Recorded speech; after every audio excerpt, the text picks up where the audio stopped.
Bienvenido y bienvenida a un nuevo episodio del podcast Hambre de Crecer. Estoy muy contento de que te encuentres conmigo escuchando este cuarto episodio de la segunda temporada de este podcast que, busca traer historias de personas referentes en sus sectores, personas que están logrando las cosas, personas exitosas que la vida también me da la oportunidad de conocer, como lo es el día de hoy.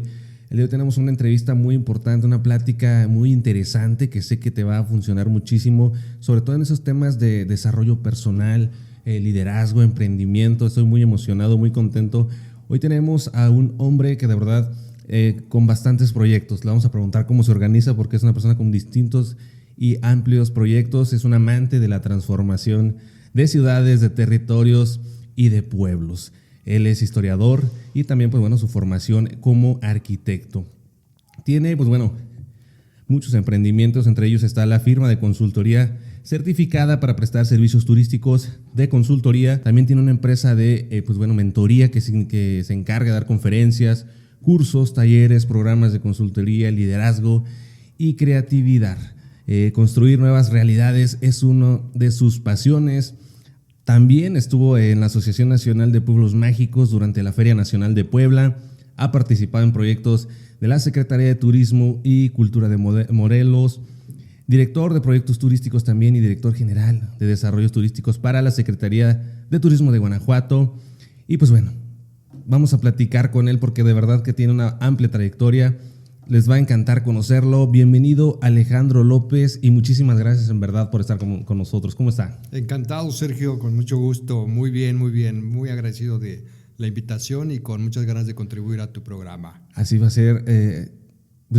Leí parte de su trayectoria, de lo que usted, su enfoque, que sobre todo es relacionado al turismo, pero también su consultoría, en verdad, amplios conocimientos aquí.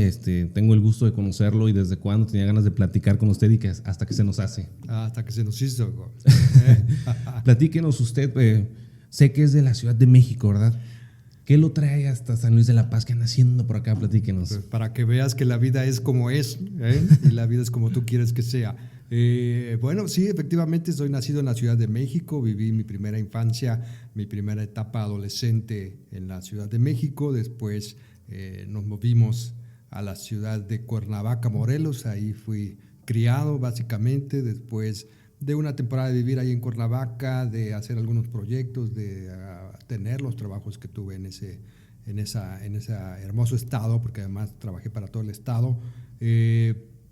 Decidí moverme a la ciudad de León. Ahí prácticamente instalé mi residencia desde el 2008 aproximadamente, y empecé a desarrollarme profesionalmente hasta dar con la posibilidad de contribuir desde el punto de vista turístico, y finalmente tuve la oportunidad de conocer gente muy valiosa que me hizo venir a San Luis de la Paz, y estoy adoptado hoy en San Luis de la Paz por este momento, en este tiempo, espacio.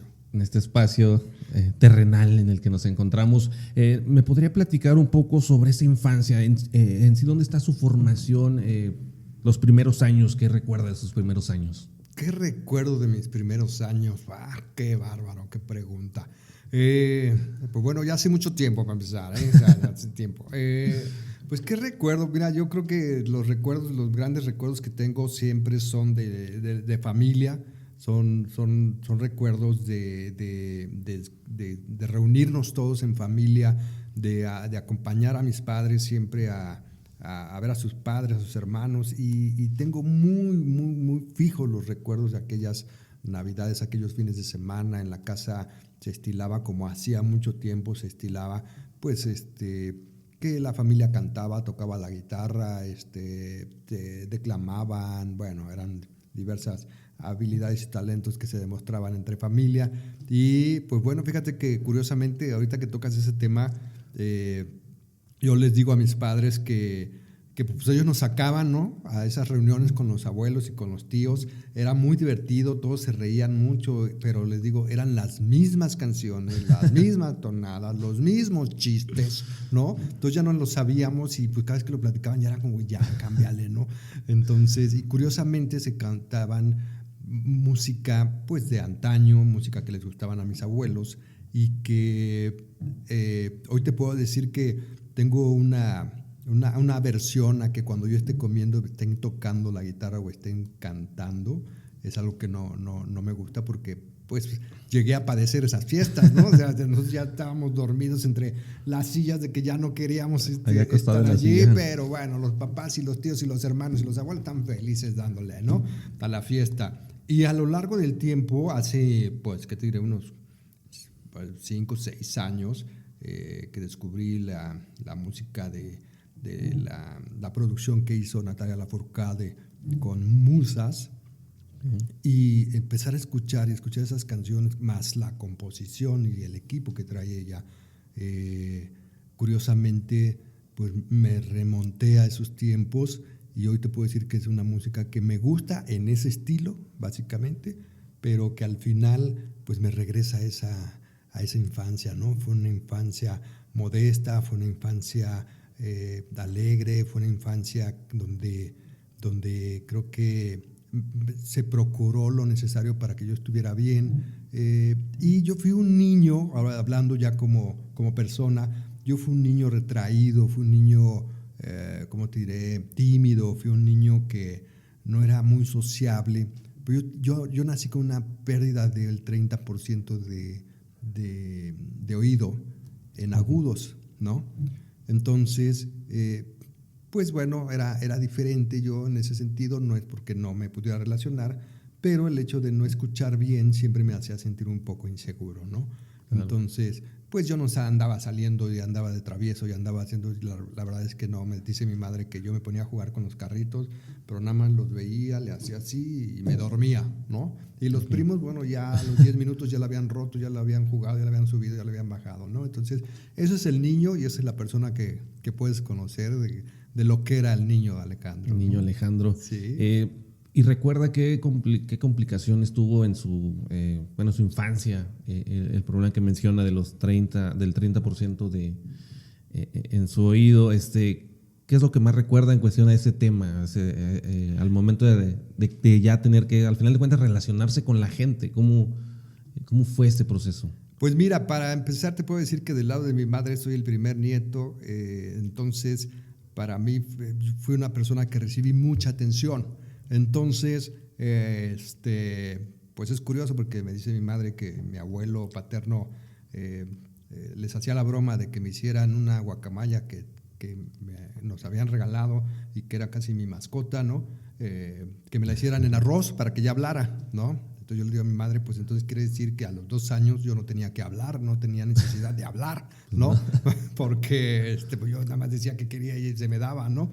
Entonces, pues obviamente fui el primer nieto, entonces recibí mucha atención, mucho cariño, y al mismo tiempo en la escuela, cuando se dieron cuenta de esa situación, claro que mis padres trataban de hacer todo lo posible por saber de qué manera se podría resolver en diferentes instituciones, diferentes lugares. Viajamos a revisar algunos temas en donde pues era el diagnóstico pues no arrojaba más que una hipoacusia, así se llama, y bueno, pues no era ni operable ni nada, ¿no? Lo que sí dijeron los médicos fue que mientras no me afectara en el desarrollo personal, sobre todo de la escuela, no era necesario que yo usara un audífono. Entonces, pues fui un niño que pues procuraban tenerlo al frente de la escuela, del salón, estar cerca del maestro, y bueno, pues tenían ciertas atenciones hacia mí.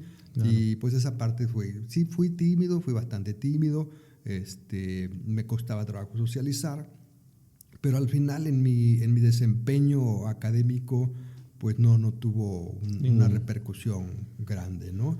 Complicaciones quizás nada más, fíjate que cuando tú no escuchas bien y tú oyes y ves a la gente hablando y mirándote, tú piensas o sientes que la gente está hablando de ti o está hablando mal de ti, entonces te vuelves un poco huraño en el decir, pues ¿qué estará hablando de mí? ¿Qué estará pensando? ¿Qué estarán diciendo? ¿No? Entonces esa parte te vuelve inseguro, y en mi parte te puedo decir que sí tuve un desarrollo en donde, a pesar de haber tenido toda esa atención y todo, pues era evidente que se iba a reflejar en ese tema, ¿no? Una inseguridad acerca de mí mismo, acerca de cómo me relacionaba con el mundo y cómo lo exploraba, porque la forma de explorarlo fue muy hacia adentro, muy reflexiva, muy introspectiva, ¿no? Claro. Entonces, pues yo era una persona que escuchaba música, para mí era poco sociable, eso sí te puedo decir, que si tú lo pones así como esas complicaciones que atrae en la vida, pues era eso, ¿no? Era poco sociable, hasta que llegué a la adolescencia. Ya recuerdo mucho, y eso es una anécdota que les quiero compartir. Recuerdo que mi maestra de biología, la maestra Graciela Méndez, el último año habló conmigo muy seriamente y me dijo: tienes que disfrutar tu tiempo, tu espacio, tu momento, estás muy joven y vas a entrar a la universidad. Ya va a ser una situación más seria, ¿no? Donde vas a tener más responsabilidades y tienes que aprovechar este tiempo.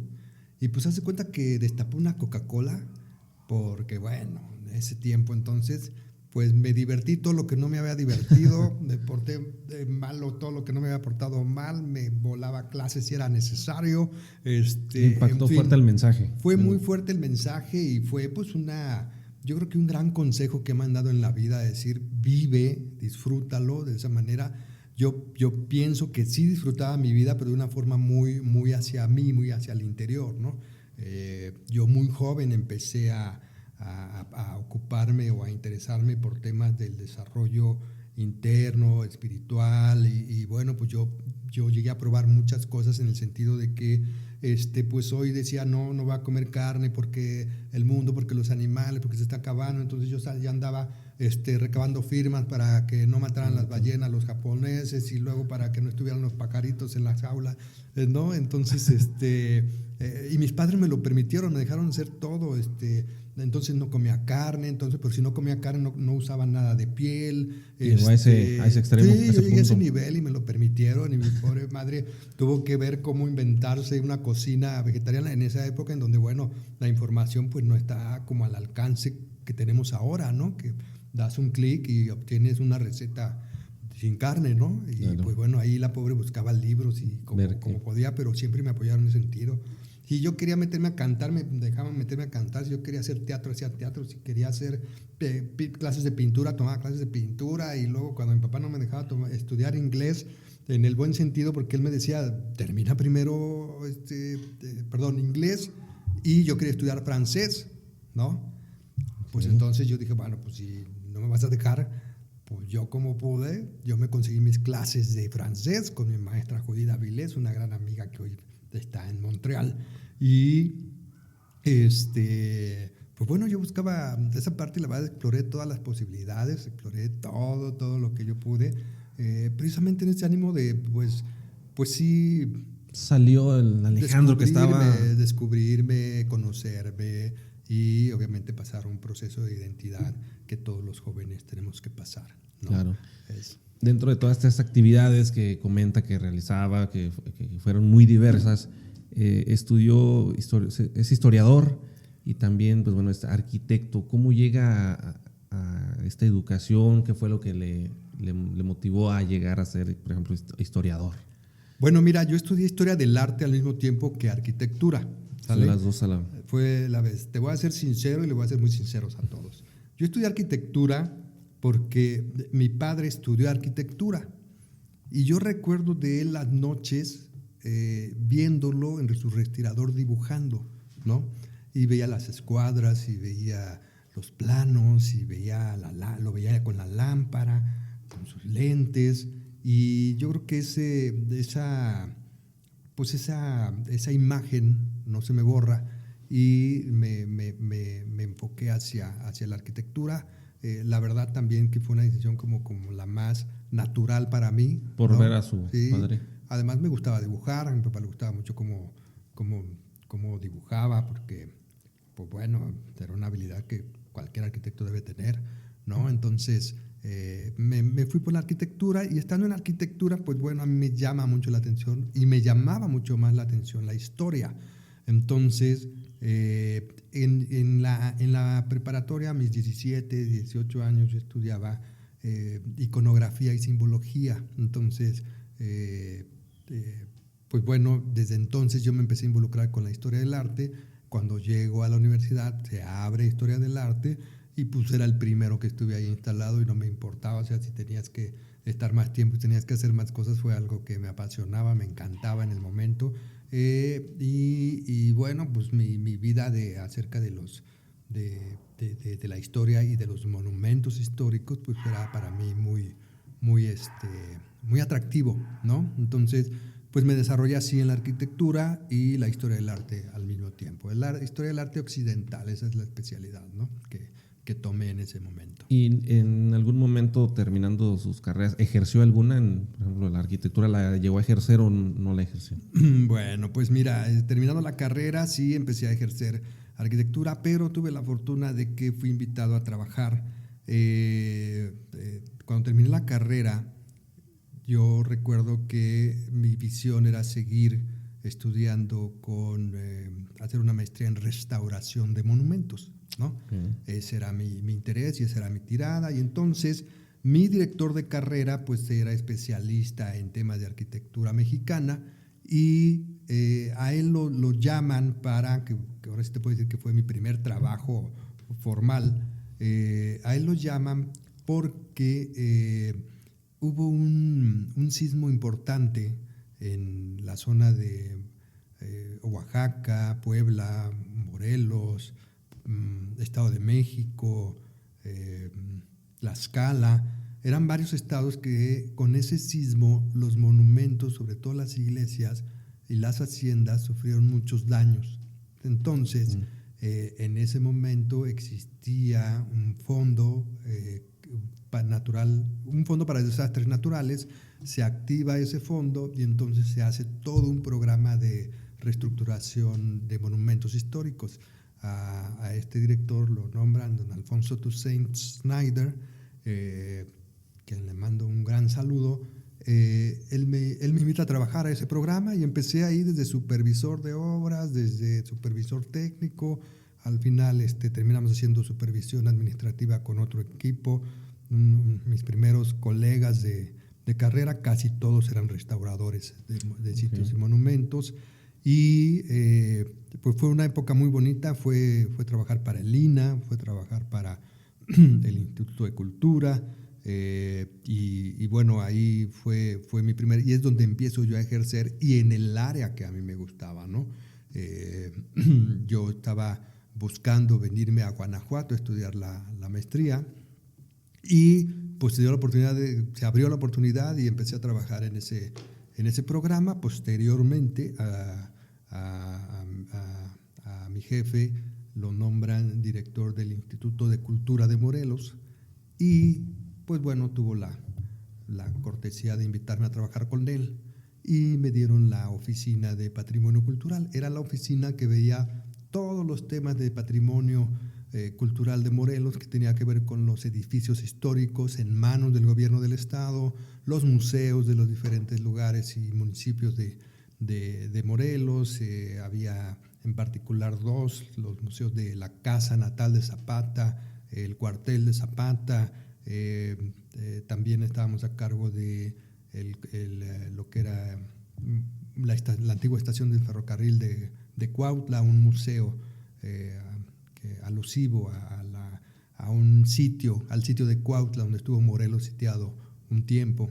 Y bueno, pues algunos espacios como el Jardín Borda de Cuernavaca es de lo más conocido, lo más recomendable que conozcan.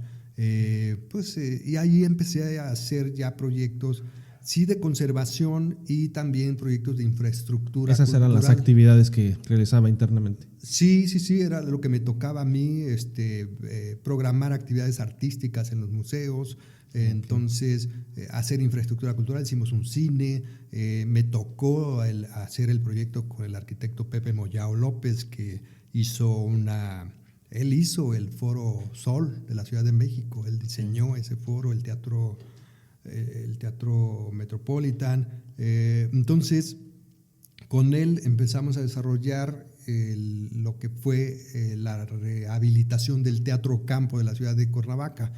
Entonces, pues bueno, ahí fue donde apliqué toda la parte de arquitectura y obviamente empecé a aplicar toda la parte de historia del arte porque pues teníamos a nuestro cargo las obras de arte, las piezas. Mucha relación todos los bienes su artísticos carrera que estaban en manos del gobierno del estado de Morelos, pues bueno, era lo que nosotros nos tocaba y era pues lo que a mí me permitieron, y al mismo tiempo llevaba el programa, ahí promovíamos el arte popular del estado, el arte popular de las diferentes comunidades, y bueno, pues ahí fue, yo creo que eso es de lo que más añoro o más me ha gustado hacer en mi vida profesional, ¿no? Y pues bueno, pues ahí fue donde dejé, y poco a poco me fui alejando de la arquitectura porque precisamente era lo que me llamaba más la atención, ¿no?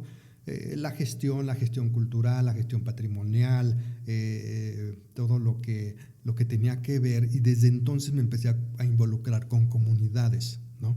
De llegar a las comunidades y ver cómo un proyecto artístico era tan potente en la comunidad, como también ver la indiferencia de las comunidades hacia la cultura, hacia las artes, entender una lógica de que la comunidad es distinta a una ciudad, y bueno, desde entonces ahí creo que me empezó a nacer la compasión que hoy siento por las comunidades, por los pueblos, por las ciudades, por los territorios, ¿no? Ahí fue, bueno, terminando esta etapa, fue donde surge el amor al turismo, a darles esa proyección, renacer esos pueblos. De ahí surge el amor que tiene y a lo que ahorita, pues bueno, lo ha forjado como un referente. Definitivamente sí, porque obviamente en ese entonces trabajamos de la mano con la Secretaría de Turismo, y bueno, era mi oficina la que le tocaba relacionarse, porque al final, pues nosotros, si hacemos una intervención en un museo, pues al final era un atractivo turístico, entonces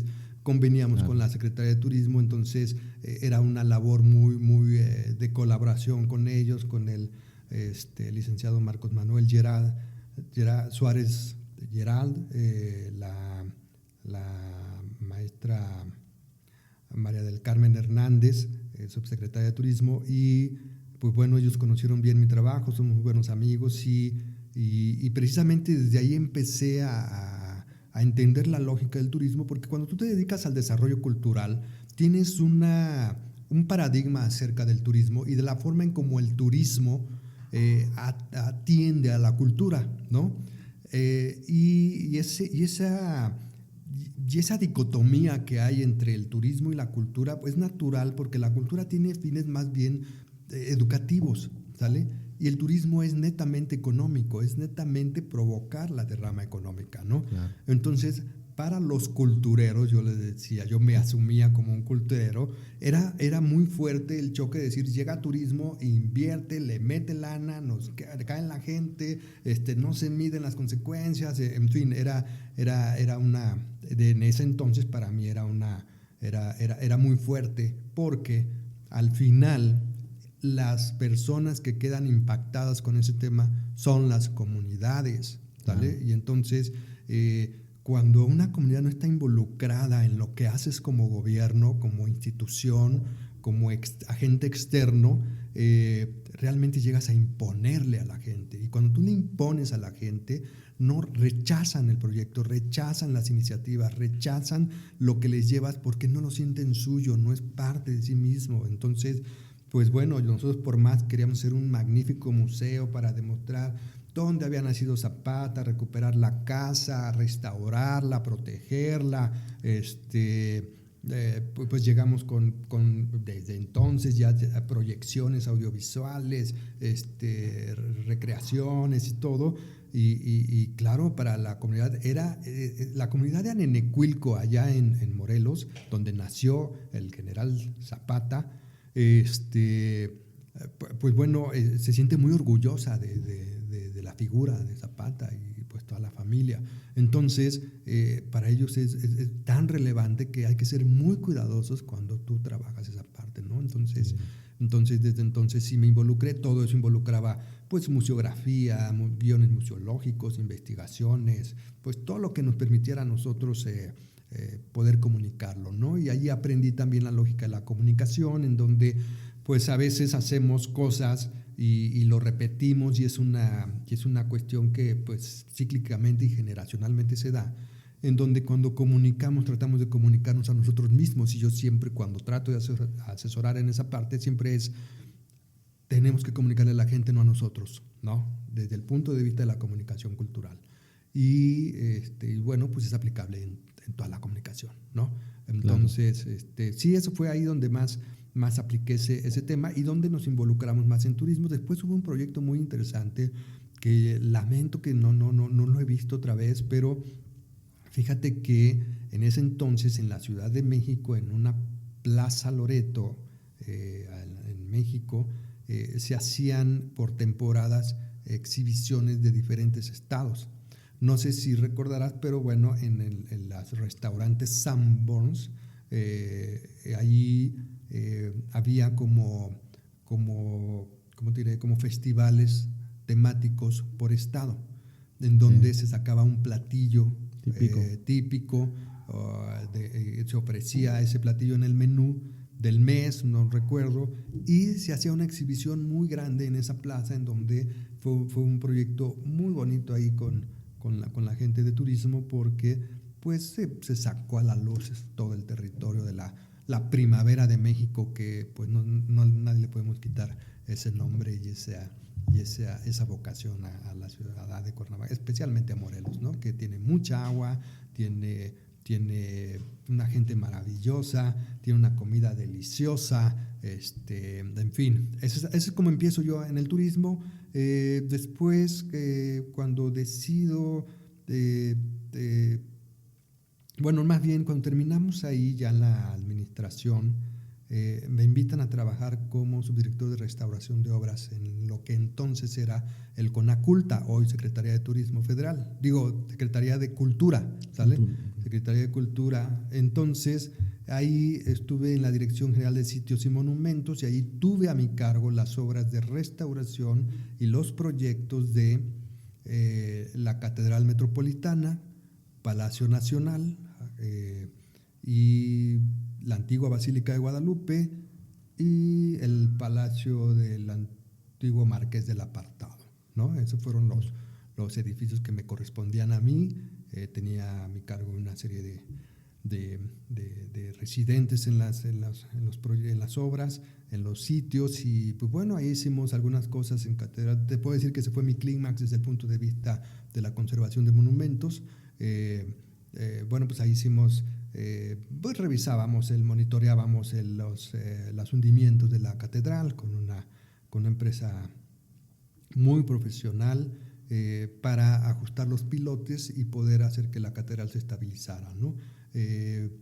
Fue impresionante ese proyecto. En Palacio Nacional pues se hicieron proyectos para rehabilitar los salones presidenciales y se empezaba a preparar ya todo para el bicentenario, ¿no? Era lo que hacíamos allí, y empujamos un proyecto para la antigua Basílica de Guadalupe, porque bueno, las columnas estaban muy dañadas y se les había puesto unos cinchos, se llama, de concreto, y tuvimos que liberarlos, entonces hacer el proyecto y todo, pues bueno, fue importante, y estábamos en obra con el Palacio del Marqués del Apartado, ¿no? El que apartaba dinero, ¿no?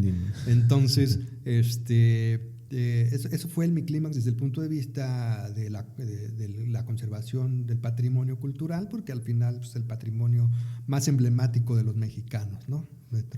Nuestro centro histórico. Y después de ahí, ya por motivos personales, decido moverme a la ciudad de León, Guanajuato. Era una ciudad que me llamaba mucho la atención por ver cómo se desarrollaba, ver cómo estaba planificada, cómo había oportunidades, entonces eso me hizo tomar esa decisión. Y pues estando allá en León, tuve oportunidad de hacer un dictamen acerca de unos proyectos, un proyecto de... ¿Ya como independiente o de forma independiente? De forma independiente yo presenté un dictamen acerca de un proyecto que se llamaba Guanajuato Ciudad Luz. No sé si recuerdas que se iluminaron los edificios emblemáticos de Guanajuato, especialmente el Teatro Juárez. Y ¿usted trajo ese proyecto a Guanajuato? No, ese proyecto ya existía, pero me pidieron un dictamen acerca del proyecto, porque pues había que hacer pues mantener el seguimiento y varias cosas, ¿no? Al final pues la oportunidad se da cuando ellos me dicen, ¿sabes qué, Alejandro? Pues preferimos que te sumes al equipo, y entonces ahí empecé como director de desarrollo de proyectos turísticos. Ahí rompí todo mi paradigma de la gran discusión entre el turismo y la cultura, y me costó trabajo, también te lo puedo decir, lo comenté alguna vez con en ese entonces el director general de planeación, Roberto Cárdenas, y ahí estuve desarrollando proyectos también para el Bicentenario, y después mi jefe anterior, el arquitecto Jesús Oviedo, pues me permite quedarme como director general de desarrollo turístico. Estuve una temporada en lo que ya terminé en el 2012, y desde entonces yo ya me dedico a la consultoría por mi cuenta. En 2009 empecé a hacerlo ya por mi cuenta, me fui formando como consultor, me he venido especializando, estoy certificado, estoy acreditado, estoy ¿cómo se dice? Estoy actualizando mis certificaciones para prestar servicios de consultoría, y bueno, me metía al tema de consultoría, ¿no? Entonces no fue casual que mi firma se llama Consulting, ¿no? Entonces, pues tiene que ver con toda, yo le llamo la industria, la industria del pensamiento, aunque mis colegas le hablan, que dicen que es la industria del conocimiento, para mí es la del pensamiento, porque va más allá de solo prestar un servicio, ¿no? Es un tema pues más profundo, y bueno, pues decidí hacer eso, y entonces sí empecé a crear el modelo, no solo, la verdad es que contraté a algunos especialistas, y con ellos conformamos pues un grupo en donde pues definimos este modelo de innovación cultural para el desarrollo. ¿Qué necesidad detectó usted en la población, en México, por ejemplo, para usted decidir crear la consultoría? ¿Qué fue lo que detectó para que este fuera su Lo primero negocio? que detecté es lo que te comenté hace un momento acerca de los proyectos con las comunidades, que no vinculábamos a la comunidad, no la hacíamos partícipe de los proyectos, ¿no? Entonces, siempre a mí, estando en el desarrollo de estos proyectos, siempre me ha dolido cómo llegamos a las comunidades con grandes ideas, con grandes propuestas, grandes proyectos, y les hablamos como si tuvieran el mismo nivel de entendimiento que tenemos nosotros, ¿no? Y para mí era doloroso ver un proceso de sembrar un proyecto y ver que no funcionaba porque no lo adoptaba la comunidad, pero tampoco el ejercicio de la institución lo procuraba, ¿no? Entonces, para mí eso fue lo más importante, y lo más importante para mí fue lograr que las personas de las comunidades se revaloraran a sí mismos, Sergio, ¿vale? Entonces, ahí fue esa gran motivación. Para mí los principios de Consulting Tourism es, primero, agradecer que existimos; segundo, autorrealizarnos, ¿sale? Y tercero, aplicar toda nuestra creatividad. Eso es un ejercicio de innovación cultural, ¿sale? Entonces, ¿qué es lo que hago? Pues a partir de ese momento, para mí es el sello con el que nosotros trabajamos, es la manera en cómo nosotros desarrollamos los proyectos.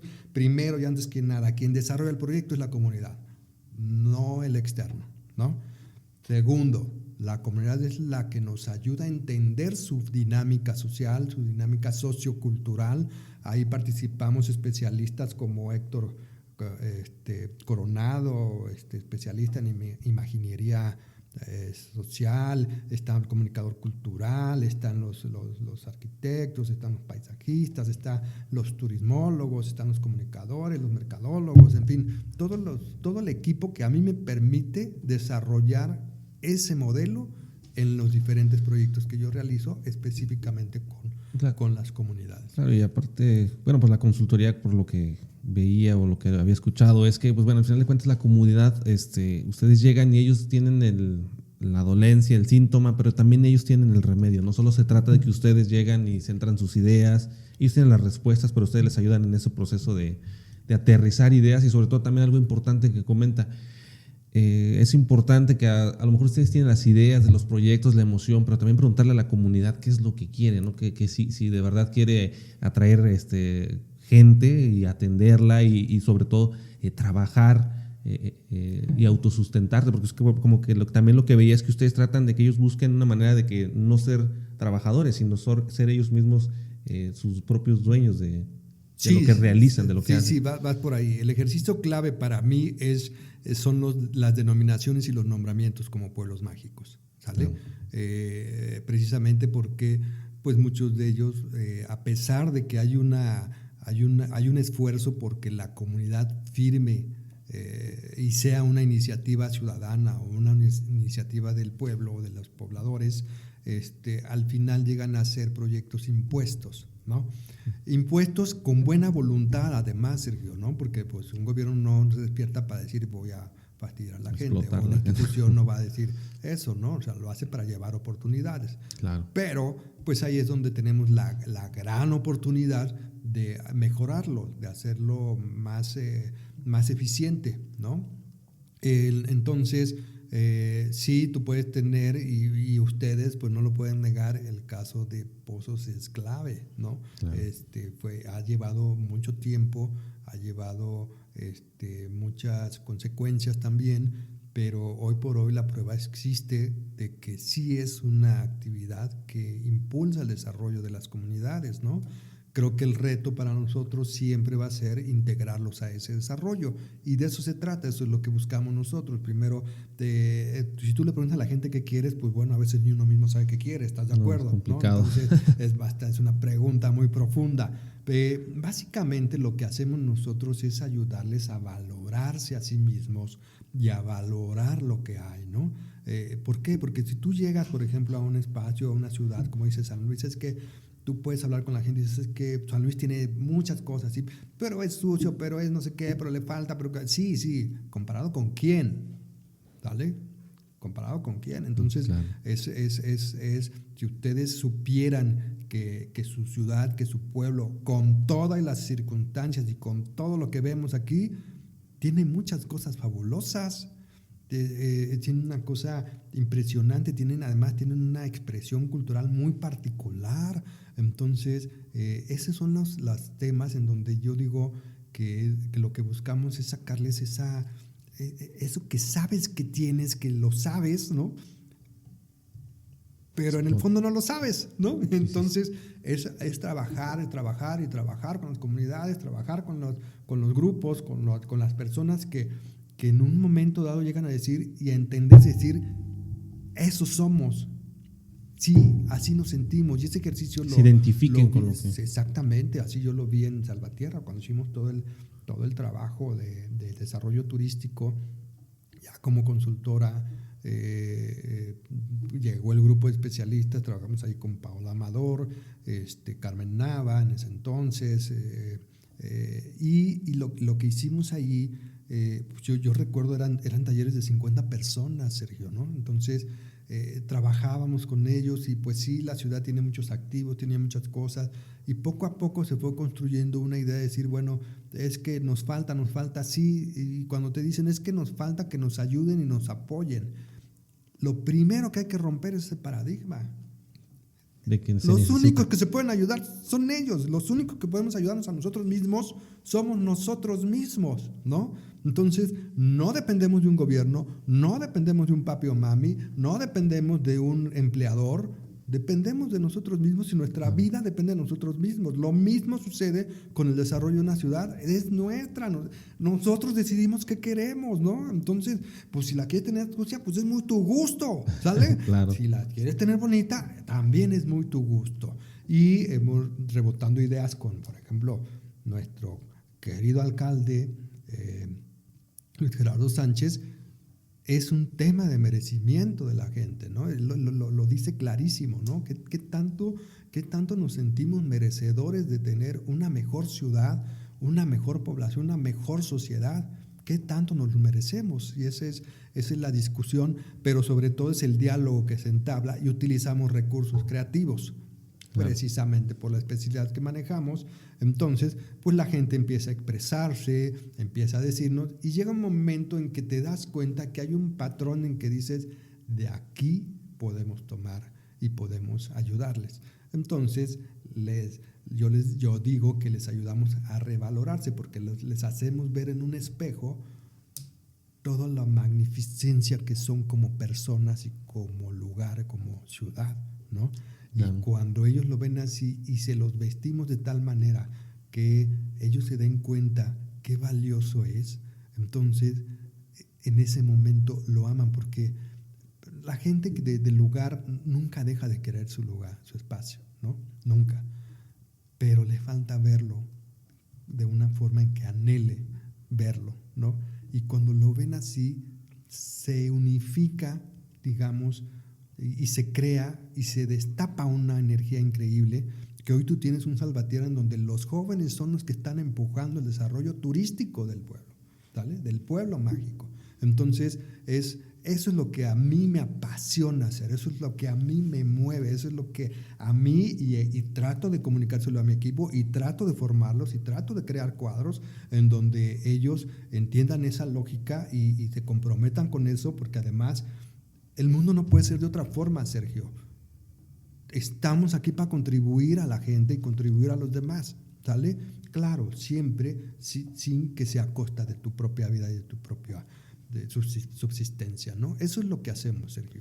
Sí, dentro de, pues bueno, de esta pasión que tiene por mejorar los entornos, los pueblos y sobre todo por hacerlos visibles y que la gente se apasione con su cultura, con sus raíces, y esto sea una fuente, pues bueno, que les permita el crecimiento a ellos en cuestión de, pues bueno, económico. Como lo mencioné, el turismo es de rama económica y que pues hace falta en muchísimos lugares.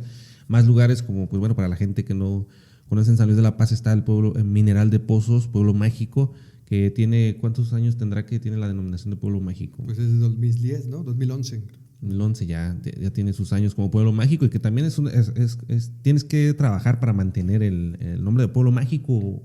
Sí, Algo así cada como determinado periodo, de acuerdo a la administración federal, ellos deciden bajo qué periodo y bajo qué criterios se evalúa la permanencia de los pueblos mágicos, ¿no? Tienes que cubrir una serie de requisitos, una serie de estándares, una serie de lineamientos, y con base en ellos pues se determina que mantengan el nombramiento y las condiciones que tienes o que se te sugieren para que puedas seguir puedas mantener la marca turística. Es una marca turística. Bien. Bueno, hablamos de su pues, en su emprendimiento, su empresa, consulting. ¿Qué aspectos debe de considerar un emprendedor para, pues bueno, tienes un proyecto ambicioso, un proyecto de crecimiento, un proyecto masivo que puede impactar la vida de muchísimas personas, como en su caso? ¿Cómo formas el equipo? ¿Qué te necesitas para tener un equipo sólido, completo? ¿Qué aspectos, qué cualidades para que la empresa, pues bueno, ya lleva más de 10 años? Pues mira, estaba de fiesta hace poquito. Sí, festejamos 10 en junio. Yo no había hecho conciencia de eso hasta que un miembro de mi equipo, un gran talento que colabora conmigo, me lo hizo ver. Y dije, claro, ya son 10 años. Y bueno, ¿qué es lo que yo recomendaría?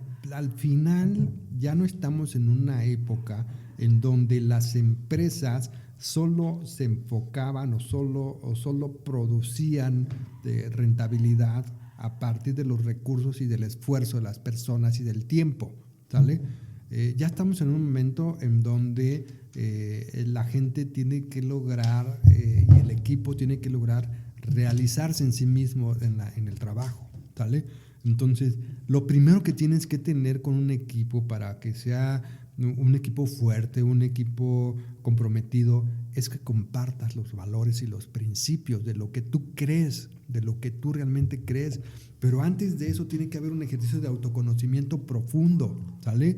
Yo te puedo decir que no te vas a conocer al 100% en toda tu vida, porque no se trata tampoco de estarte buscando respuestas de quién eres y cómo eres, sino más bien de construirte y de crearte a ti mismo, ¿sale? Y cuando tú te creas a ti mismo, estableces esos principios y esos valores que son los que te van a permitir estar fuerte a pesar, por encima y sobre lo que las circunstancias y el entorno te manden, ¿sale? Entonces, cuando tú tienes claridad en eso y haces hay una herramienta en donde tú valoras en qué circunstancias has vivido fuertes y que has salido avante porque hubo algo que no fue negociable, ¿sale? Que tú dijiste, no, de aquí no pasa y esto no es lo que quiero. Esos son tus valores. Y si esos valores logras compartirlos con la gente que va a trabajar contigo y además empatan entre uno y otro, eso es lo que hace y lo que yo sugiero que es lo que te hace que embone el equipo, ¿no? Entonces, tiene que ver mucho con, mucha gente dice que tiene que ver con el clima laboral, tiene que ver con que con el plan de desarrollo de cada persona. Yo creo que al final nadie somos ni estamos comprometidos ni responsabilizados, no podemos responsabilizarnos del desarrollo de cada persona o del interés personal por crecer, ¿no? Claro. Pero cuando tú compartes esos valores, tú compartes no solo eso, compartes el trabajo, compartes una amistad, compartes un espacio, tiempo y sobre todo la gratitud de coincidir con ellos y ellos coincidir contigo. Entonces, a mí me han dicho mis colegas que yo en lugar de tener una empresa, un despacho, tengo un Montessori, ¿no? Entonces, pero afortunadamente eso es lo que nos permite trabajar como trabajamos, nos permite crear ese tipo de proyectos y sobre todo de impactar. Ahora, en cuestión de impacto, hay que ser muy claros. Sí, nosotros quisiéramos impactar a mucha gente, quisiéramos que la vida de toda la comunidad cambiara, pero la realidad es que es un proceso muy lento, es un proceso que tienes que impactar y como en la educación, si con 2 o 3 logras transmitirlo y verlos cómo se desarrollan, con esos tienes, ¿por qué? Porque sí es un proceso muy largo y es muy profundo, ¿sale? ¿Por qué? Porque estamos luchando contra historia ancestral, yo digo que estamos luchando contra en ese ADN donde tenemos las emociones desde el momento en que fuimos un pueblo totalmente sustentable, ¿no? Cuando llegan pues los extranjeros y entonces tenemos que encontrarnos con otro mundo, con otras ideas, con otras culturas, con otras expresiones, con otras enfermedades y todo eso impacta en la biología y es evidente que eso ha venido permeando una y otra vez. Para mí, o sea, podrá ser muy discutible, pero para mí tiene que ver con que, bueno, venimos arrastrando un paradigma, precisamente una creencia del cómo debe ser, cuando pues la realidad es que puede ser muy distinta y solo está en nosotros hacerlo, porque al final los problemas ya los sabemos, al final las condiciones en las que estamos ya las sabemos, ya para qué nos ponemos a buscarle más, pues haz lo que te toca. Y como emprendedor es muy importante que entiendas esa lógica, ¿no? Si el mundo no te dio las oportunidades que tú querías, pues aunque hayas nacido en cuna de oro, siempre la persona vive circunstancias que la hacen sentir o muy mal o muy poca cosa o un problema muy grande que se redimensiona y se hace más grande de lo que en realidad es, ¿no? Entonces, yo creo que aquí lo importante es que entiendas que como emprendedor, ¿sale? Primero lo tienes que tomar muy en serio porque los retos acá arriba son tremendos, ¿sale? Porque es la vida, porque así es la vida, ¿no? Entonces nosotros lamentablemente estamos bajo un sistema en donde la educación nos hace trabajadores, empleados y nos hace gente que tenemos que recibir órdenes, ¿sale? Y así nos desarrollan y así está hecho todo el modelo, ¿no? Entonces el reto del emprendedor es precisamente romperlo. El problema para mí es que todas las escuelas te dicen tienes que emprender, tienes que emprender, tienes que emprender, pero las herramientas del desarrollo personal tienen que ir abonando y complementándose porque un ejercicio de emprendimiento, pues realmente en serio tú no puedes tomar un emprendedor como un chico que está empezando ahorita a vender paletas. Sí tiene es un chico con grandes capacidades para desarrollar un negocio, pero al momento todavía no es un emprendedor, ¿no? Ese es más o menos la lógica. Pero de que se puede, pues se puede, porque pues tú tienes a un hombre que de ser bolero llegó a ser director de uno de los bancos más grandes de México y a comprar bancos en Estados Unidos. Entonces, ¿dónde está en la educación? ¿Dónde estuvo? ¿Tuvo que haber tenido maestría para llegar hasta donde llegó? Pues, ¿dónde está? ¿No? Claro. Entonces, no tiene que estar más que en tu propio autoconocimiento y tu fuerza mental para entender la lógica de tus emociones, para entender cómo funcionan tus emociones, cómo funciona tu mente y lograr jugar con ella y aprovecharla a tu favor, no en tu contra. Porque la bronca de la mente es que estamos sufriendo y estamos trabajando, luchando con ella, esforzándonos con ella. Bueno, sí, aprovéchala, saca lo mejor. Hay talentos que ya son natos, ya no tienes que luchar contigo mismo. Ese talento es el que hay que cultivar y hay que fortalecer, ¿no? Entonces, es mucho en el emprendimiento, mucho de cultivar tu fuerza mental, básicamente. Y para eso funciona toda la vida. Yo siempre les pongo un ejemplo. Cuando un pajarito hace su nido y llueve, se le cae el nido, ¿sale? ¿Y qué hace el pajarito?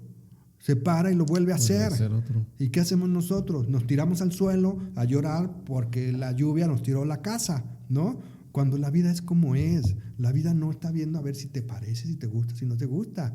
La vida es, ¿sale? Ya lo sabes. Haz lo que te toca, ¿sale? Y esa es la lógica con la que a mí me gusta trabajar y me gusta empoderar a la gente bajo esa lógica.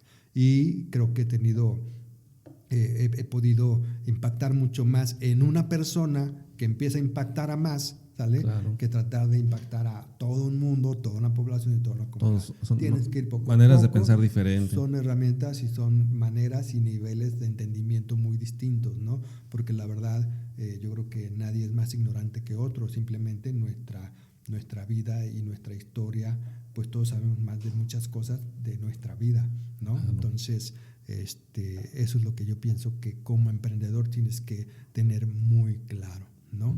Luchar también contra esa filosofía muy humanista que no es que esté mal, pero ese tema de ver por los demás antes que por ti mismo, pues definitivamente no es funciona. real, y la vida te enseña y te dice, es blanco o es negro, pero a nosotros nos encanta ponerle grises, ¿sale?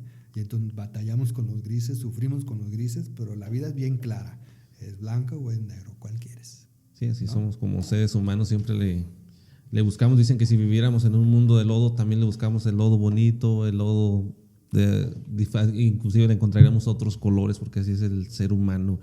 Ya entramos casi a la clase de consultoría, funda su empresa de consultoría. ¿Cuánto tiene con ella? ¿Cuándo nace Consulting? Pues mira, ya como consultor... De mentoría. De mentoría. Mentoría. Ya estamos en la clase de mentoría. Ya, estamos en mentoría.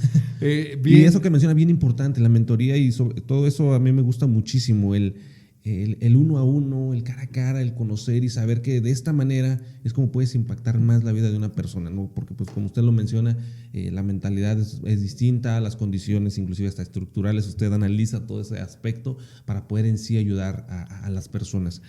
¿Cuándo nace su proyecto de mentoría? Pues mira, Mentoring nace, me parece que fue...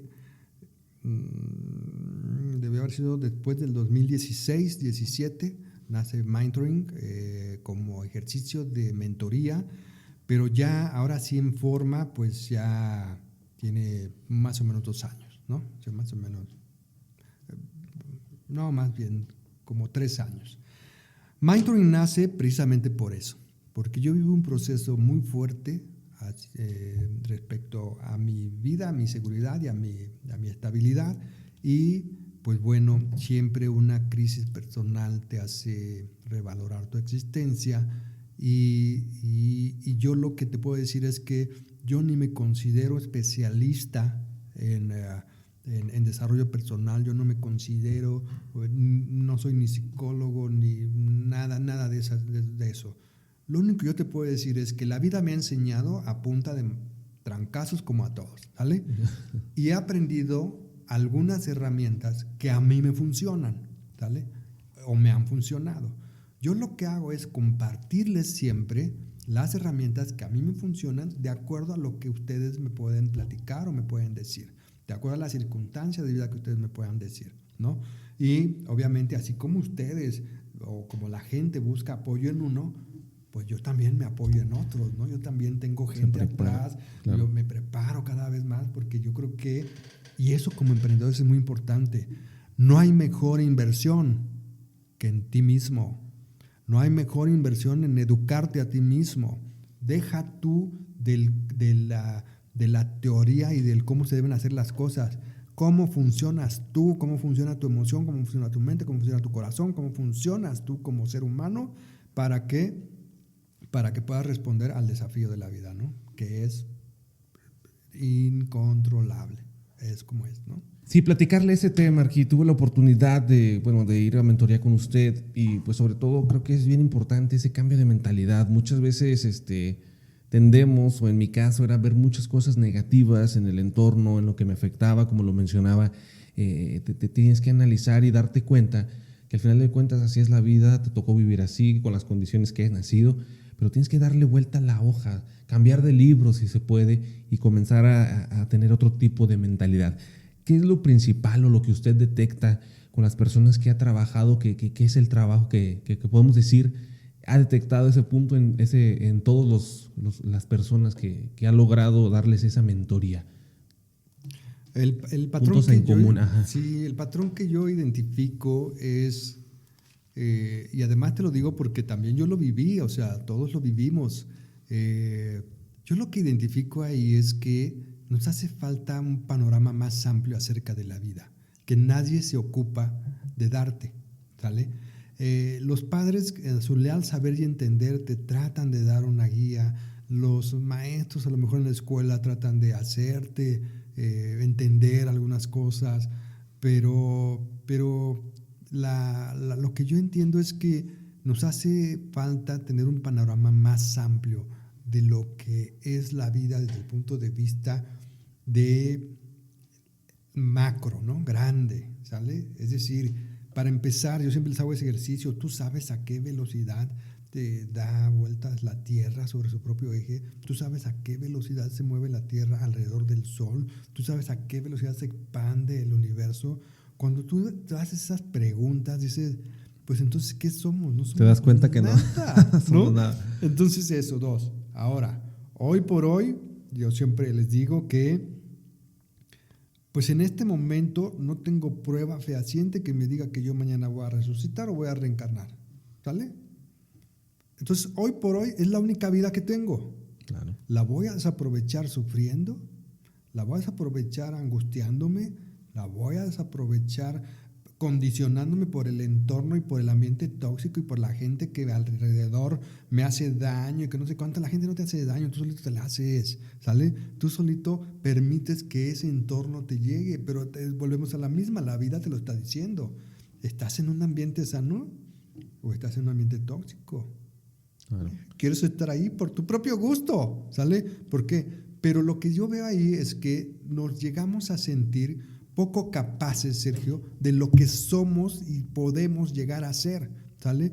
¿Por qué? Porque no nos conectamos con nosotros mismos, no nos conectamos con lo que realmente sentimos, con lo que la vida te está diciendo y lo que el corazón te está marcando, ¿no? Porque hoy se están haciendo estudios muy importantes acerca del corazón y cómo funciona el cerebro y cómo funciona la mente y cómo la mente corrobora con el corazón y el corazón vuelve a regresar y dice, pues ahora sí, éntrale, ¿no? ¿Por qué? Porque es una comunicación muy interesante de lo que somos. Entonces yo digo, somos un milagro de vida porque somos millones de opciones para poder estar aquí, ¿sale?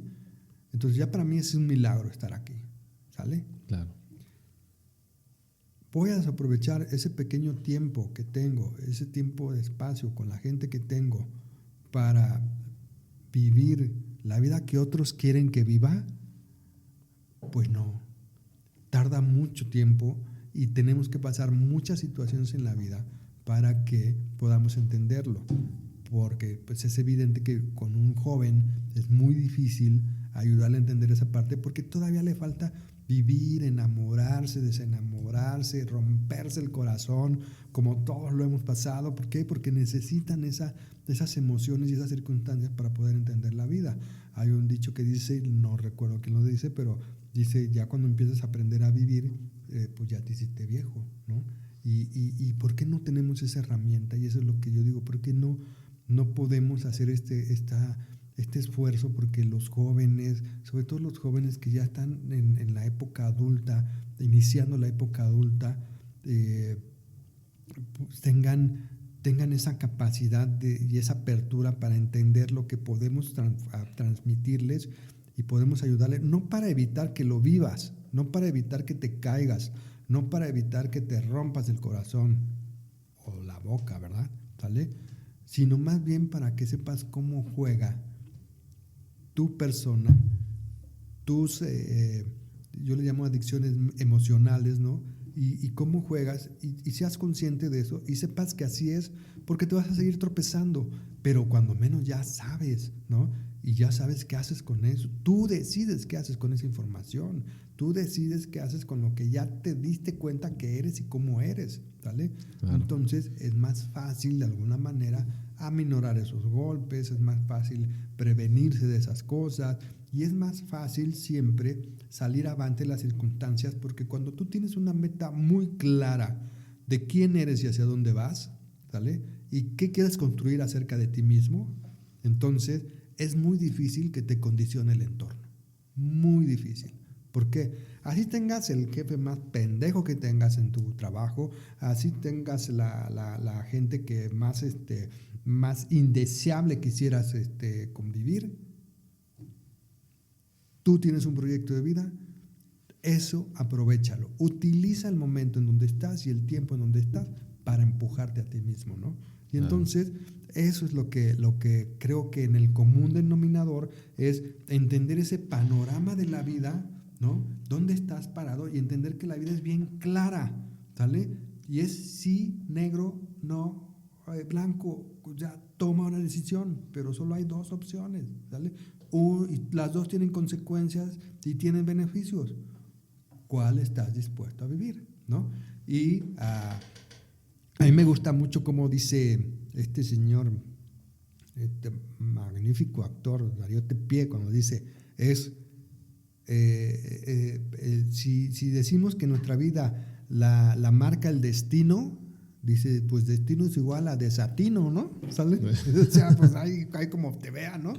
Pero claro, si tú decides hacia dónde vas, es crearte a ti mismo, construirte a ti mismo la vida que tú quieres para que el entorno no te condicione, ¿no?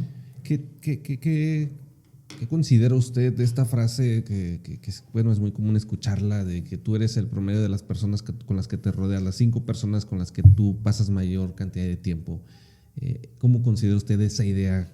¿Usted lo ve como una realidad cuando pues muchas veces también no puedes, si por ejemplo menciona usted un trabajo donde a lo mejor hay personas negativas, un jefe tóxico que a lo mejor te toca enfrentar eso? Al final de cuentas, en tus trabajos pasas la mayor cantidad de tiempo de tu vida en esos trabajos, pero ¿qué tan real o qué tan cierto bajo su percepción y su... Bajo mi experiencia, y bajo Sergio, su experiencia, es absolutamente real.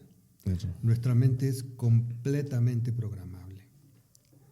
Cuando tú amaneces, estás en el momento más lúcido de tu mente, de acuerdo a cada persona, ¿vale? Pero a mí me funciona así. Y con lo que alimentes tu mente es como se va a programar para el día y para los años que vienen, ¿vale? Entonces, por supuesto, tú eres la expresión de las primeros 5 personas con las que más convives, ¿vale? Y empiezas a adoptar sin que te des cuenta actitudes, comportamientos, reacciones que son de la otra persona y se empiezan a sincronizar, ¿sale? Y empiezan a crear un círculo vicioso uno con otro, ¿sale? Entonces, definitivamente sí, y precisamente para ese tipo de cosas lo más importante es que tú te des ese espacio-tiempo para rodearte de la gente que realmente te aporta. El trabajo solo es trabajo, Sergio. El trabajo es un trabajo nada más, ¿sale? Si tú dices que el ambiente del trabajo es tóxico, Y es que cuántos pues no están ¿cuándo ha bajo. sido miel sobre hojuelas, no? ¿Cuándo? Y ¿no? cuántas personas no viven bajo esa realidad, ¿no? Claro, Tristemente. ¿no? Y pues bueno, pues si no nos alcanza para más, pues ni modo, o sea, estamos allí, pero no es el entorno el que te tiene que Es condicionar. la persona. Tú eres capaz de contribuirte y cuando uno está en esos medios, pues lo más importante o el tip que yo te puedo dar es que no dejes de estar conectado con esa gente que te contribuye y te aporta. Y no es la gente más cercana como al caso de tus parientes, ¿no? Sino aquellas personas que se han cultivado a sí mismos y que lo comparten contigo y entonces tú tienes acceso a ellos por las redes abiertamente. Entonces ellos están todos los días publicando, tratando de enseñarte, tratando de ayudarte, ¿no? Y bueno, pues lo que consumes es lo que eres, ¿no? Entonces, así como consumes en la alimentación, consumes en pensamientos y en creencias, ¿sale? Entonces, pues claro, una mujer o un hombre que pues, se pasa viendo la televisión y entonces tengo un amigo consultor del que aprendí la consultoría y él decía, el promedio de edad de la población de México pues no supera si acaso el primero o segundo año de secundaria. Entonces tenemos una población puberta que come comida chatarra, que consume fútbol, consume novelas, alcohol y drogas, ¿sale? Entonces, ni hablar. La realidad. Esa es la realidad, ¿no? Ya lo sabemos, ¿qué vamos a hacer? ¿Sale?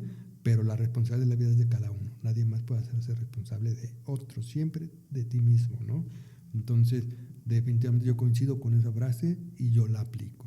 ¿Por qué? Porque, pues sí, los entornos pueden llegar a condicionarte o pueden llegar a influir, ¿no? Y tú tienes que limpiarte de eso, tienes que desintoxicarte de eso con información que siembre mucho mejores pensamientos en tu mente, y así como los pensamientos se van expresando en acciones, se van expresando en hábitos, y eso al final te construyes y creas tu propia personalidad y tu propia vida. Menciona algo importante que también me gusta, pues bueno, dar el mensaje a la gente, ¿no? Sobre todo el generar esos nuevos hábitos que hacen tanta falta en el desarrollo personal, en tu crecimiento, en esa mentalidad de crecimiento, de siempre querer aprender. Mencionaban también sobre el tema de que muchas personas terminan su etapa escolar y ya se pausan sus conocimientos. Yo creo que el conocimiento tiene que ser siempre, siempre. Inclusive si te puedes poner un curso cada mes que tú puedas tener, como usted lo menciona, por los medios, la tecnología te puede dar ese conocimiento. Pues bueno, es importante tenerlo. ¿Qué hábitos usted tiene así definidos que desde que realizó notó un cambio completo en su vida? Bueno, definitivamente el hábito más importante es programarte mentalmente todas las mañanas y todas las noches, ¿sale? Hay ensayos mentales muy potentes, muy sencillos para hacerse al momento en que amaneces, ese momento en que estás despertando, ese momento que ya dice el cuerpo, vámonos, ¿sale? En ese momento es cuando hay que aprovechar y tratar de alimentarla con un buen agradecimiento, una buena oración, una buena, ¿cómo diré? Una buena plática, una meditación, todo aquello que le ayude a la mente a visualizar qué quieres vivir. Rodrigo Lor, uno de mis coaches, él me enseñó esa parte de decir, a ver, ¿qué es lo que quieres vivir en cada momento de tu vida? Entonces, tú decides cómo quieres vivir este momento. Yo decido cómo quiero disfrutar este momento que estamos compartiendo, ¿sale? Entonces, yo decidí que lo vengo a disfrutar y pues bueno, pues si me lleva más tiempo, me llevará más tiempo y punto, pero yo decidí disfrutar este momento, hacerlo espacio en mi agenda y entonces ayudarte con tu programa, ¿sí? Entonces, creo que aquí lo más relevante es que tú definas qué quieres de tu vida y de tu día. Y es impactante cómo tu día, cómo tu día se ajusta o se desarrolla de manera que si tú cada día recibes una señal de que la vida está contigo y de que la vida te está ayudando y que la vida entiende lo que quieres, eso es fabuloso, Sergio, porque al final tú haces un ejercicio de reflexión donde tú dices, ¿qué viví hoy? ¿Cómo lo viví? ¿Qué pude haber mejorado? ¿Cómo pude haberlo hecho mejor? ¿Cómo reconocí mis propios vicios, mis propias adicciones, mis propios pensamientos negativos, mis propios pensamientos limitantes, ¿no? Tú hablaste ahorita de la mentalidad de crecimiento. Exactamente eso es, ¿vale? Es cómo termino mi día, qué concluyo de este día, qué aprendí, qué agradezco, qué puedo mejorar, qué señal me dio la vida para seguir adelante. Y eso es al momento de dormirte. En el momento en que la mente empieza a relajarse, en ese momento también es fabuloso cómo tú puedes ayudarte de tu mente, porque la mente no deja de trabajar. Entonces, si tú le dices, ¿sabes qué? Tengo que resolver este problema, échame la mano. Cuando la mente empieza a descansar, empieza a buscar razones. Otro hábito muy importante es escribir, ¿vale? Y cuando tú escribes, lo que haces es que le quitas el peso a tus pensamientos de la mente y lo pasas a un papel. Entonces, tu mente entiende que ya quedó ahí en el papel, ¿sale? Entonces, como ya quedó en el papel, ¿sale? Algunos dicen que ya se murió, ¿no? Pero ya está en el papel, entonces tu mente se vacía, ¿sale? Y entonces pueden entrar nuevos pensamientos y pueden entrar nuevas soluciones que tú nunca te imaginaste, y seguramente te ha pasado momentos en que te sientes sumamente inspirado, a lo mejor bañándote, a lo mejor bailando, a lo mejor haciendo ejercicio, y dices, así, claro, porque está oxigenado el cerebro, estás en un momento en donde tienes lucidez, está relajada la mente y la mente empieza solita a trabajar y sale, te da, aquí está esta solución, aquí puedes hacer esto, ¿no? Entonces, sobre todo en el tema creativo, y todos somos creativos, y creo que es la manifestación más evidente de la magnífica creación que nos tiene aquí, ¿no? Claro. En el autoanálisis, en la valoración del día, sobre lo aprendido, sobre lo que puedes mejorar. Claro. Eso es un hábito que te ayuda a que día con día, porque pues bueno, muchas personas, o creo que el ser humano está acostumbrado a la gratificación instantánea, a ver los resultados a corto plazo. No queremos ver los resultados a largo plazo, como que nuestra mentalidad nos hacemos a que se quieran ver los resultados. Pero como usted lo menciona, creo que esas pequeñas acciones, como el decir, mañana quiero ser diferente en esto y estar mejorando día a día, imagínense al paso de los años, en qué persona te conviertes, en qué persona llegas a crecer por estar autoanalizando todos esos detalles. Imagínate que crezcas o mejores en un 1% al día. En un año son 365% puntos, ¿sale? Entonces, pero hay un tip para eso.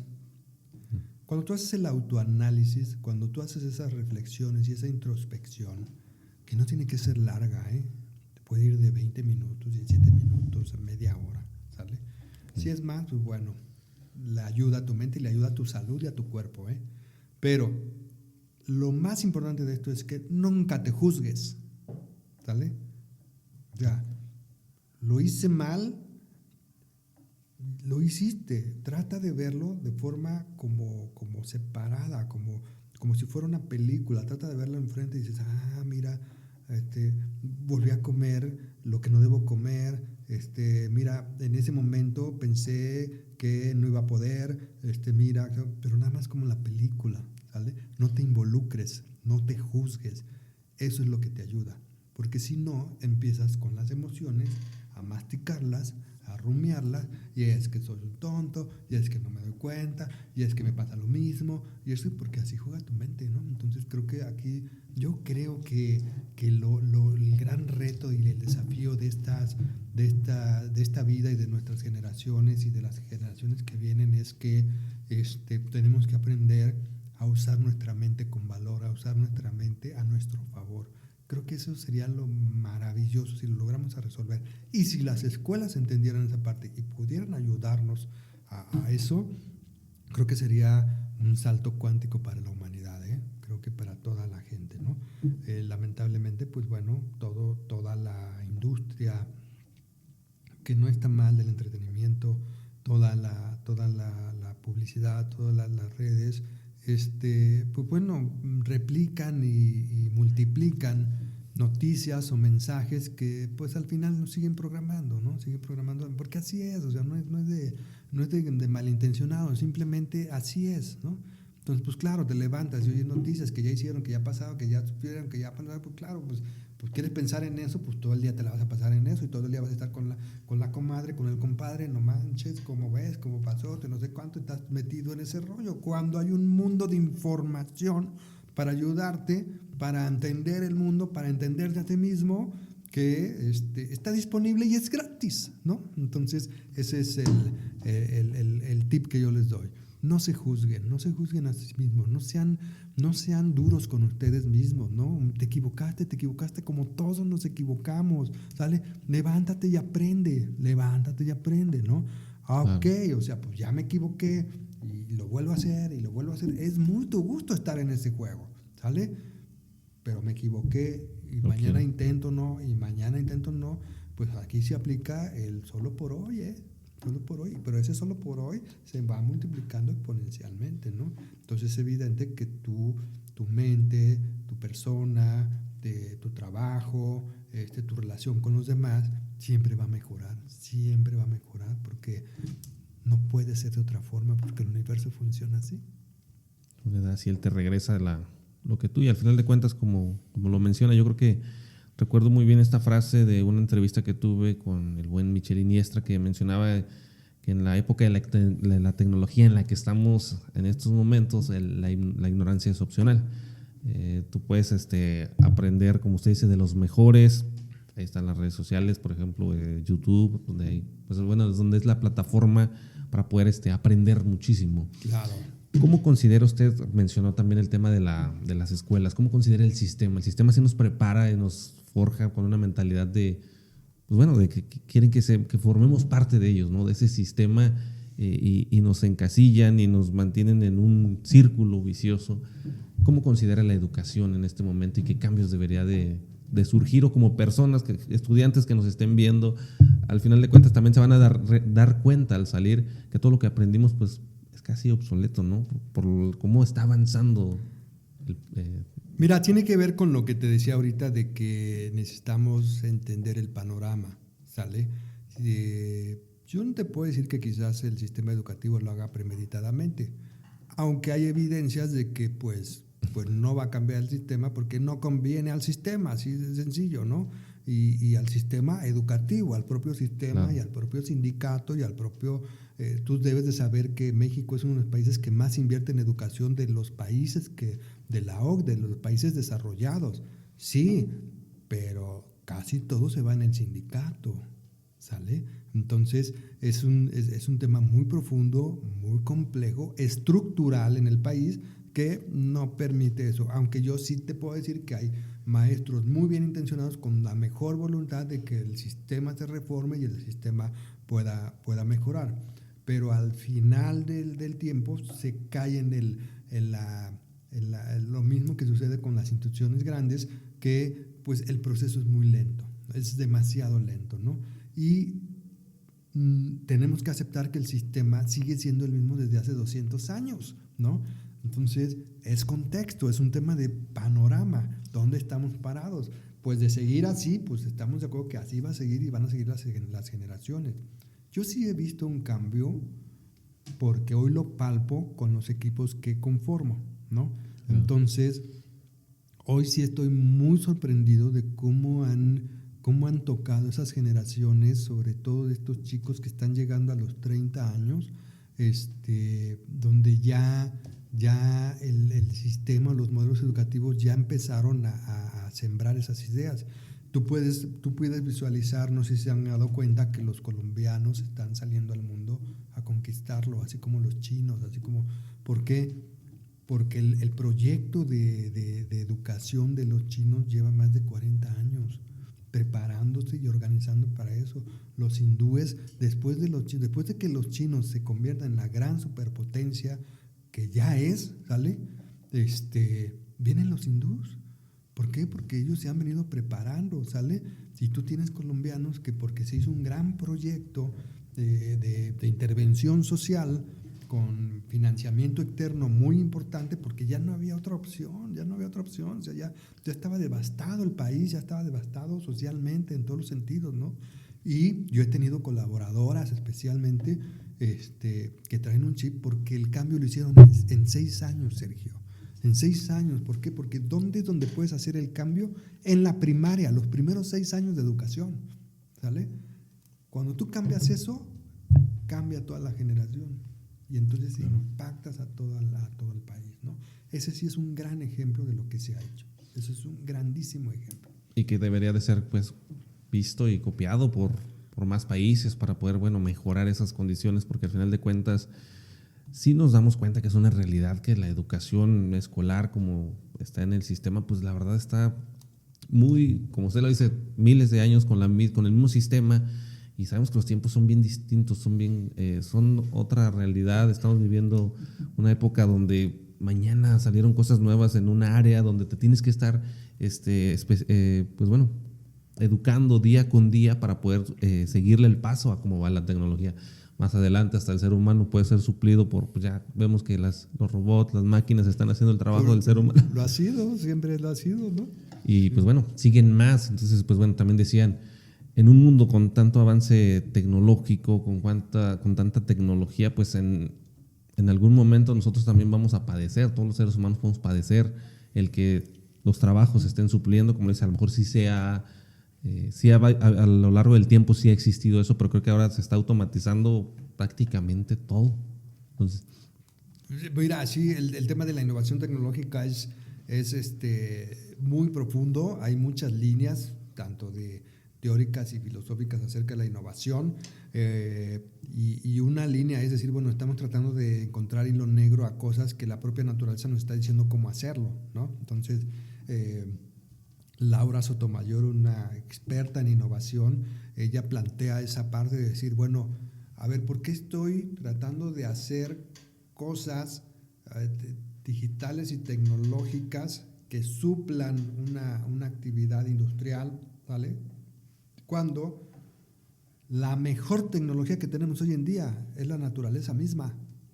La forma en cómo una planta procesa la energía solar, la forma en cómo se aprovechan los recursos, cómo se aprovechan los nutrientes, allí está la tecnología. Y nosotros estamos tratando de conseguir o crear tecnología alterna cuando allí está clarísimo cómo funciona, ¿no? Entonces, creo que, pues ni modo, esa es la vida que nos tocó con respecto a la tecnología.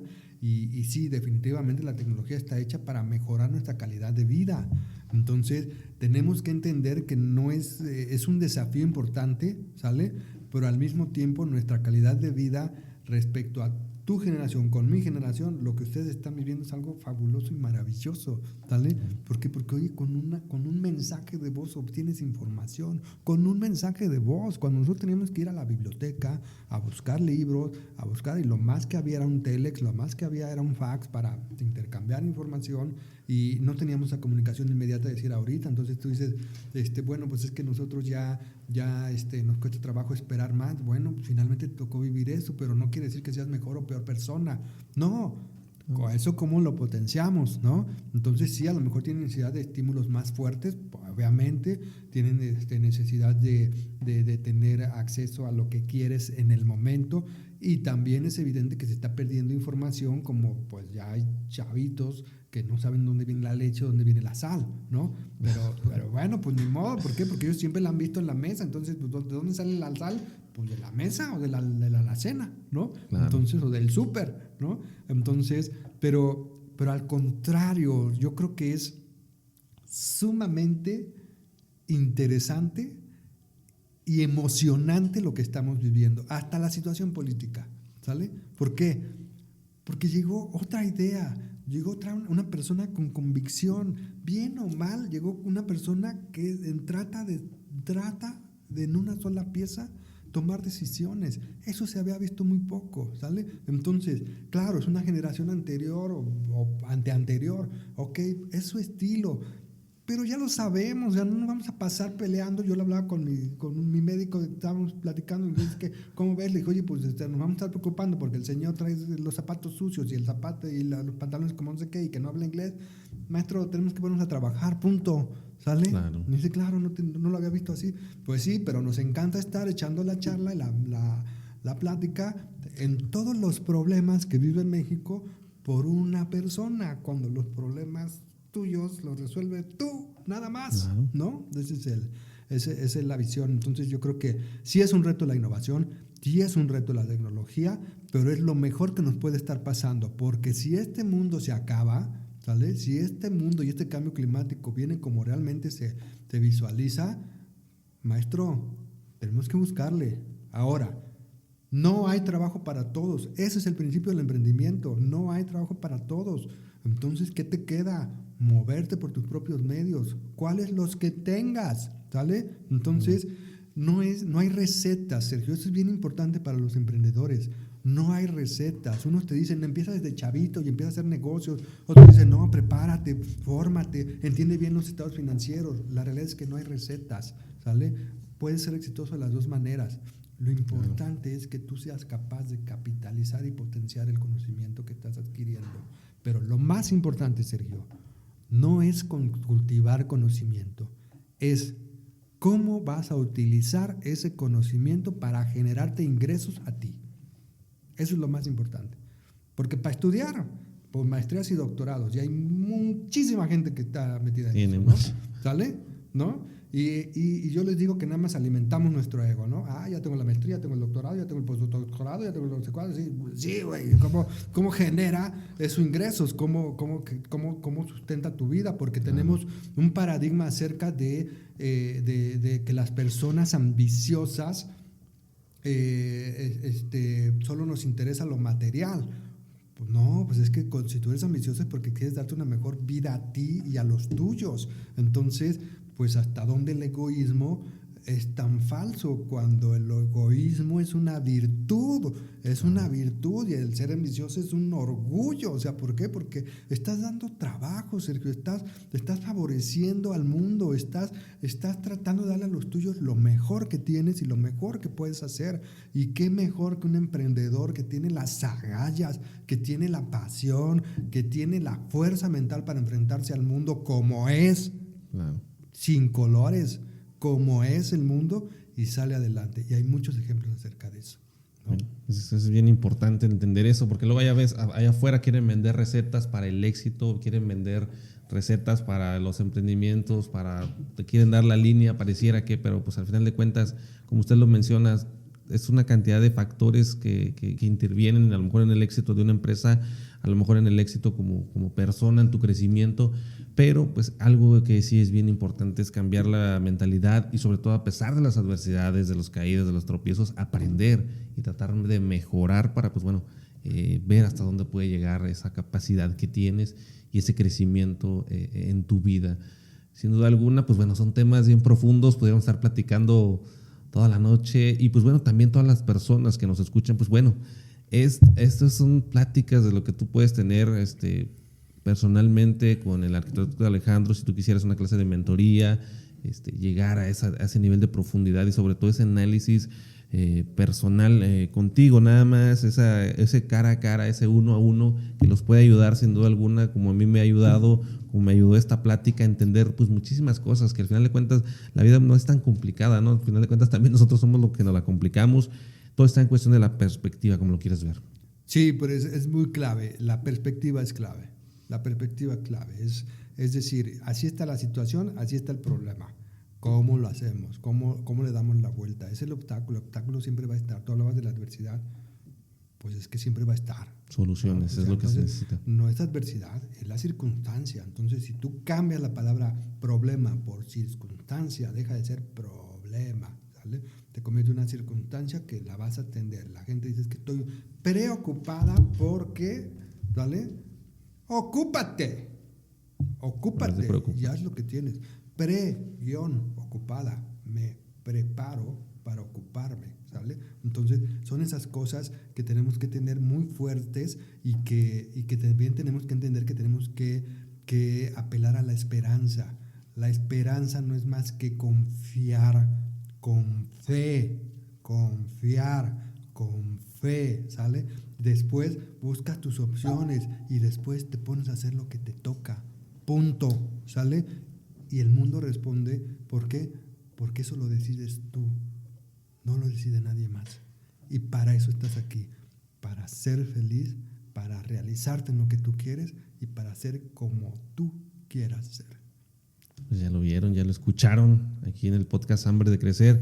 Ya para ir finalizando aquí, pues bueno, esta plática que de verdad voy a querer escuchar una y otra vez, porque yo creo que la escuché una y otra vez, voy a aprender en cada momento de esta conversación cosas distintas, a pesar de estar escuchando el mismo podcast, porque de verdad usted es una fuente de inspiración, de conocimiento y sobre todo de sabiduría, experiencia.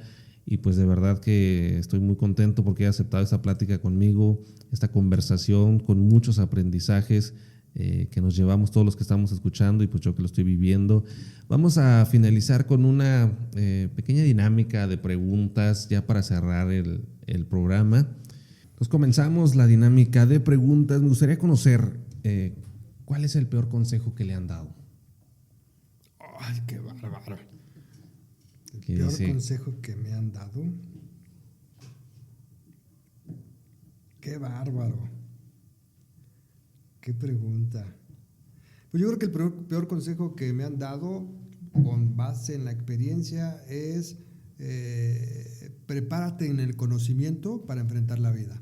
Y no es el conocimiento, es el panorama, el contexto. ¿Cómo se describiría usted en 3 adjetivos? O sea, yo provoco el cambio, yo inspiro y transformo. ¿Cuál es su mayor miedo en esta vida?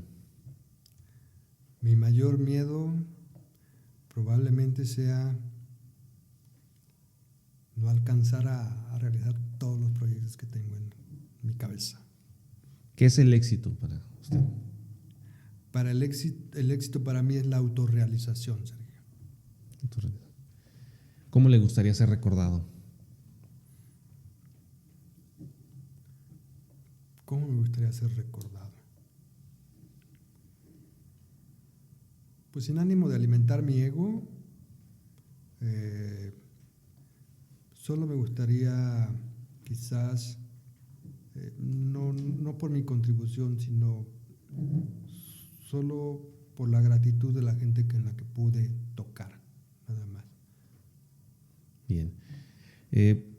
Si pudiera escribir un mensaje corto que lo pudieran ver muchísimas personas, ¿qué les diría? El propósito de tu vida es vivirla. Punto. ¿Qué se le viene a la mente cuando escucha que hay una persona con hambre de crecer? Que estoy listo para ayudarlo. Bien. Pues estuvo el arquitecto Alejandro López con nosotros en el podcast Hambre de Crecer. ¿Qué proyectos siguen para usted, arquitecto? Sabemos que tiene muchísimas cosas que hacer. ¿Qué tiene en mente ahorita en estos momentos? Pues bueno, ahorita con la firma tenemos 3 líneas de trabajo, 3 líneas de negocios. Estamos trabajando con lo que es la agencia de marketing y comunicación turística. Estoy trabajando y ampliando el proyecto de educación, de mentoring, y con unos cursos que vamos a lanzar, unas conferencias que vamos a hacer, unos materiales que vamos a desarrollar.